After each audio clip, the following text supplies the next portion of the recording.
mobilizing popular opinion against IBB, and it led eventually to his leaving office. Now it looks like the CD seemed to have run out of steam. What has happened? Well, we played some role, but we wouldn't go as far as to say that we were responsible, but we did what we could. And what has happened now is that this new regime is the most brutal, fascistic regime you can even think of. They kill people on the street without compunction, so it's difficult to get people to come out in peaceful protest.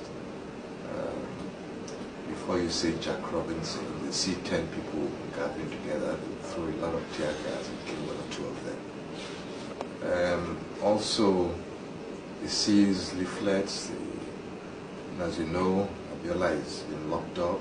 A lot of people have been locked up, and they've ousted the jurisdiction of the courts. And so this is a very, very new scenario, and they do not pretend they have anything to do with human rights. This is a clear, brutal regime that's prepared to stamp people down. And so we have to rethink our, well, maybe not so much our strategy, but our tactics. Because we cannot call people out for protest when we're sure they're going to be brutally killed. But mobilizing people, working, and we'll still do our best.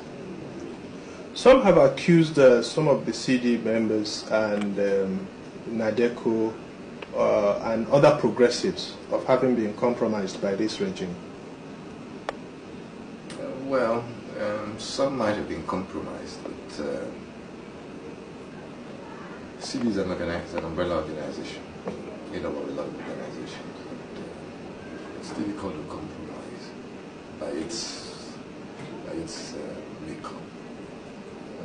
You have to take joint decisions, and what the decisions are taking is not up to one or two people to get around it.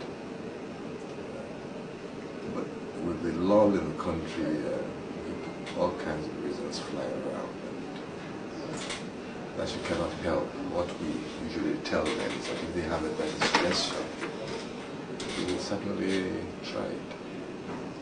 It's for the okay. The present signs, judging from what you've said, the present signs, the brutalization, and everything shows that the regime is here to stay to begin with. Then, secondly, judging by the number of progressives that have joined the administration, including people like respected members of the CD like Onogorua, progressives like Jack Conde. What happened? How was the regime at inception able to convince all these stalwarts in the organization to join with it? Well, I'll take your second question first.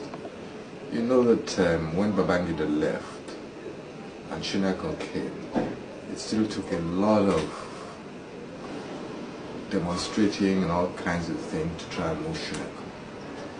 And I think Abiola probably believed that this regime was coming to reinstate him.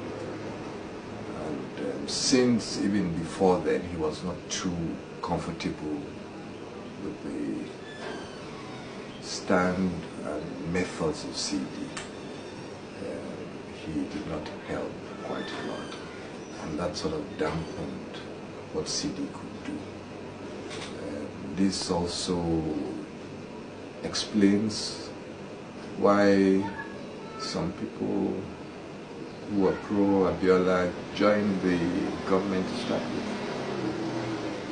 But also at that time, you must remember that Abiola's strategy was to go around speaking to people, going to the north, talking to emirs, going to Nzeribe, and that put a lot of people off. And people thought he wasn't really prepared for any battle.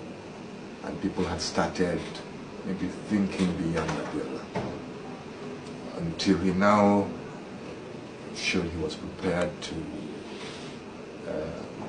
now do something positive, no matter what the risk was. Then that was how the whole thing gathered momentum again. About this government being here to stay. Well, Babangida also was here to stay, but eventually he had to go.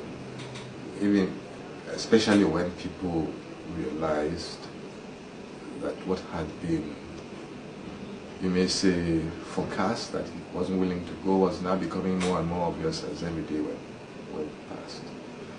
I think Nigerians are now wiser. They no longer rejoice when you have a military government. We are also sure this government wants to stay, but there's no way they can do it. Things have changed. Something is bound to happen. I may not be a prophet to be able to tell you what, but I know that people are so disgruntled, they're not prepared to accept this government. And it's only prepared to limp along just because of these tactics that have never been employed. Even during the colonial era, you just don't have people just killing people on the street like flies. You know. In the present circumstance, to somebody who is an outsider, who doesn't live here, how would you describe the present Nigerian political situation?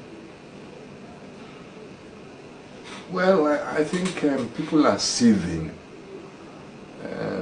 They are a bit frustrated. What can we do about this? Everything is going downhill, we're not making any progress. They're also looking for some, you might say, leadership or example or some directives. And I think at the proper time, people will respond. You think there's a leadership vacuum? Well, there may seem to be, because the so-called leaders have not perfected exactly how they're going to combat this government. You're saying, therefore, that with the disarray as it seemed, and Abacha seeming to be in control, I can't see, from what you're saying, hope for democracy in this generation, in this century. Well, I wouldn't call it a disarray. I mean, it's just as if an armed robber enters your house.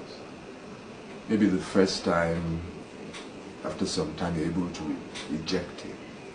If his brother now comes, maybe he knew how you ejected his brother beforehand, and now he now comes with more guns, he messes people around.